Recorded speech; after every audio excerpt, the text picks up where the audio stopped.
It's Monday afternoon and we're just about to approach the Eurovillage, which is up here somewhere. And it's about, it must be 80 degrees today, mustn't it? Oh, it's so hot. We've had a fruitless search of sunblock, which you really need, because you just burn really quickly.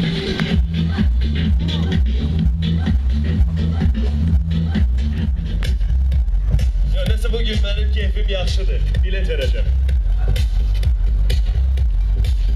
Yakınlaşın. We found out that Engelbert's very popular here. People want the t-shirt off Donald's back, and we managed to give a Russian t-shirt to the guy behind the bar who was wanting it. But Hump seems to be very popular, doesn't he? Do you like the Hump? He is very popular. Am I supposed to speak in my camera? No, just be yourself. Okay. So yes. The Hump is very popular.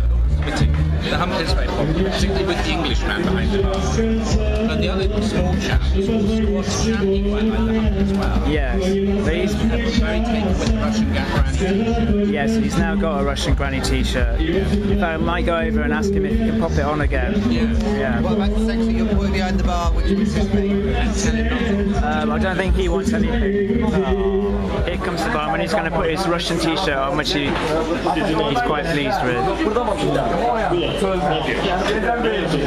There we go. Oh yeah? She's going to stand. Oh, there we go. Thank you, thank you, thank you. Here is the Eurovision trophy where you can have your pictures taken with it. This young lady is at the moment. Is that the trophy?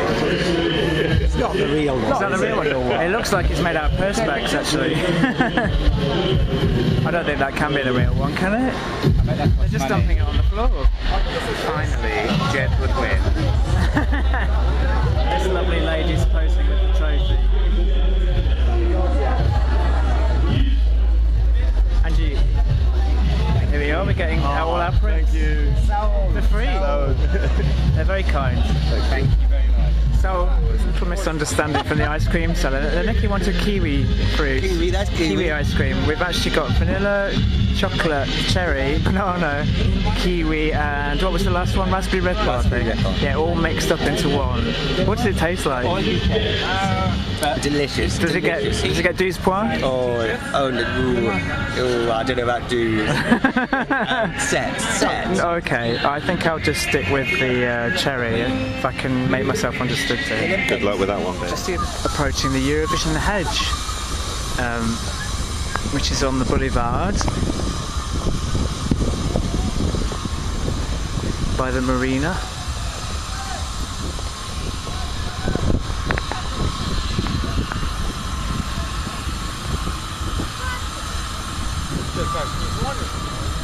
This kind of sums up Eurovision in Baku.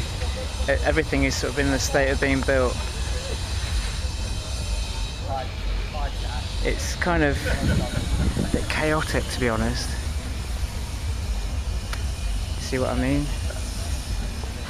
So as you can see, they've got about 3 days to finish off the promenade, and they're still working on it. You can make it out, but there's a sort of mural on a wall over there, Eurovision mural, and it's obviously to cover up something on the other side that hasn't been built yet. It will look beautiful when it's finished. This is the Carpet Museum, which surprisingly is still being built. It's a rolled up piece of carpet made out of metal, of course, and then the flame towers behind it. See, these are little miniature bendy bus type things that I think eventually are going to go up and down the promenade, which is quite long. And I wouldn't be surprised if it's all finished on Friday, Eurovision being on Saturday. But at the moment, it's a bit chaotic. They've not got any number plates on them, and they're all being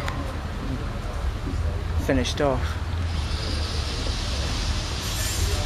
And one or two of them are quite plush inside. Look at that, it's got a sofa in it, and a couple of 1960s type swivel chairs.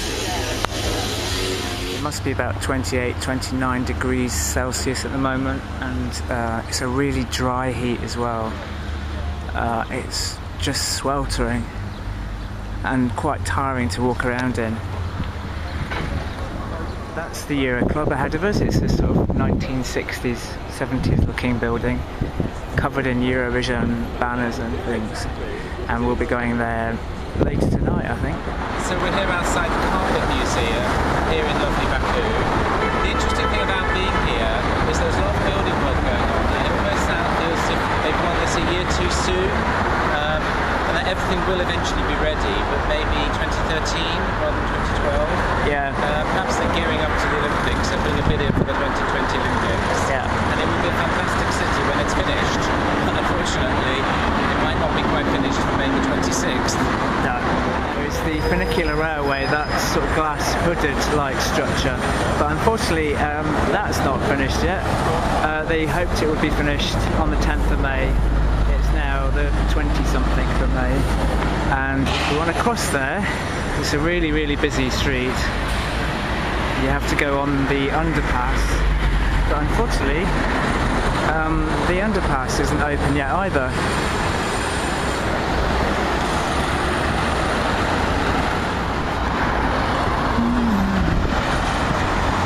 I think the words health and safety don't exist here somehow.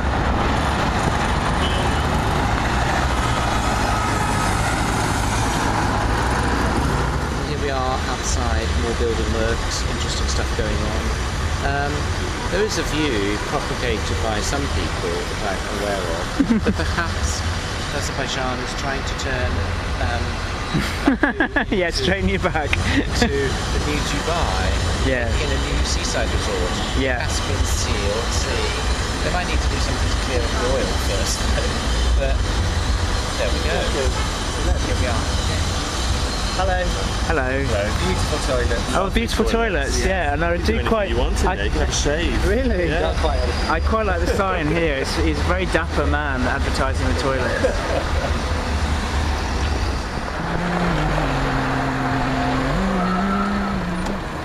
Good evening. This is Fountain Square in the centre of Baku, and it's just beautiful, and it's still very warm. It must be 21, 22 degrees, and it's 10 to 10 at night,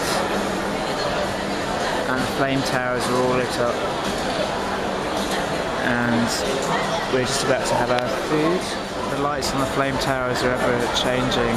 At the moment they're sort of little explosion, they look like fireworks actually. There's a sort of pattern of fireworks that are exploding across it. And next to it, the big tower you can see that's in red and blue is the TV tower. Every so often the flame tower is lit up with the Eurovision logo.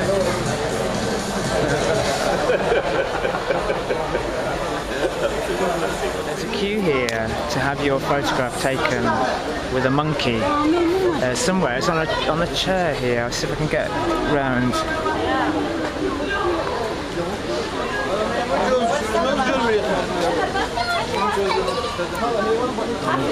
Whether you can see the monkey.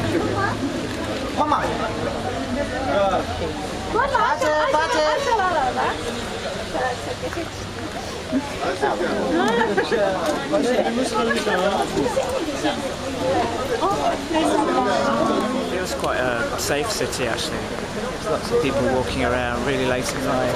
But you don't ever get the sense that you're any threat. There is any threat, I should say.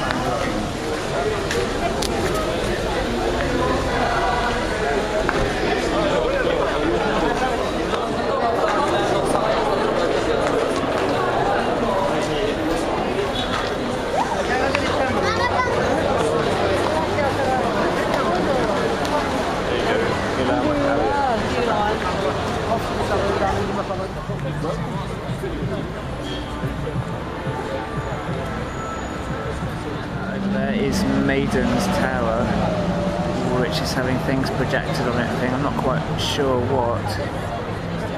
That's part of the old city of Baku. There's the old city surrounded by an old city wall, and then there's a new city that took off at the beginning of the 20th century due to the oil boom. There's this great big globe. I don't know whether you can see it on this camera. Yeah. There's this great big globe in the middle of the roundabout to the west side of the promenade, and it's projecting. So that on it there's projected the Eurovision logo and all the flags of all the countries.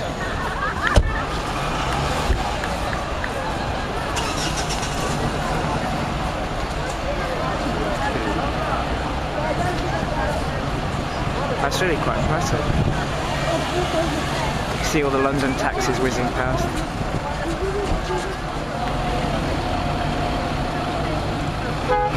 The blurdy.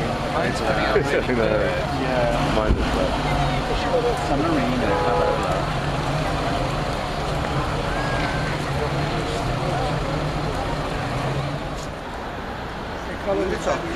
Yeah.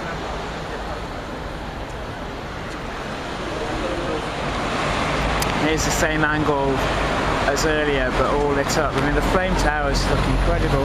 I think there are strips of lights between each level of the tower, and those lights create the illusion of something projected on it.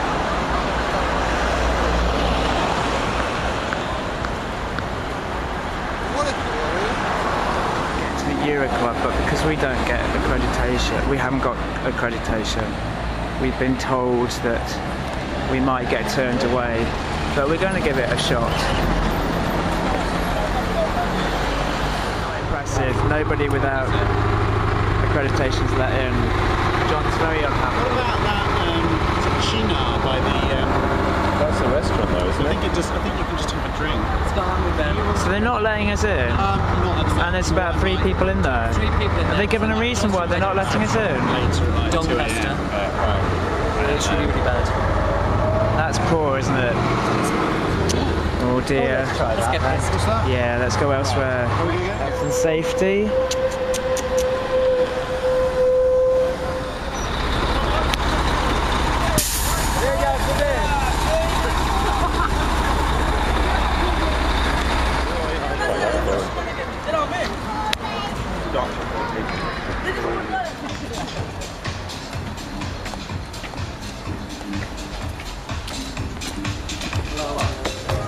This is our prediction of what we'll get through the first semi-final. We're not doing the second semi-final, just the first semi-final. Okay, far away. So you want me to call the first country out? Yes. The first country out of the hat is Montenegro. So after all the votes have been counted, we have 9 of our top 10 going through to the semi-final with 1 tiebreak. So there were 5 countries who got, everyone said they'd go through it, and that was Ireland, Russia, Greece, Cyprus and Romania. Oh, Romania.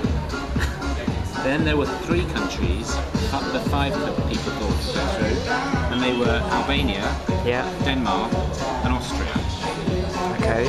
And 1 country 4 people voted for, and that was Moldova, which leaves the tiebreak for the 2 countries who got 3 votes each. Okay. They were Iceland Right. and Latvia. So you now each have to choose Latvia, which one you want to go through. Which one you think will go? One you think will go through. Okay. So we're going to Nikki first. Latvia. I think of the 2, what I think will go through will be Iceland. Latvia. I'm going to stick with my original choice. Iceland. Iceland. With 4 votes to 2, it is Iceland who squeezes the last slot into the final. Okay. And just for the record, do you want to know the countries who got 0? Yeah, go on then. Montenegro, Belgium, Montenegro, Yeah. Belgium, and Finland, and Hungary.